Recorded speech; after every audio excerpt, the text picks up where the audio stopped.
ஊரில் இருக்கக்கூடிய நாச்சியார் திருக்கோயில் இதுதான்.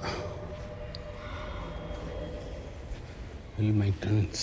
நல்ல மத்தியானம் ஒரு நல்ல அன்னதானம் சாப்பிட்டேன். என்னடா 4:30 தான் திறப்பாங்கன்னு சொன்னாங்க. அதனால் 4:30 வரைக்கும் வெயிட்டிங்.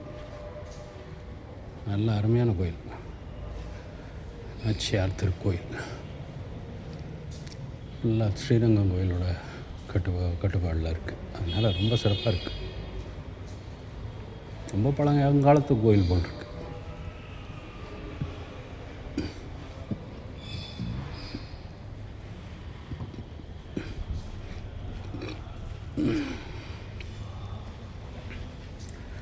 பிரமாதமாக இருக்குது.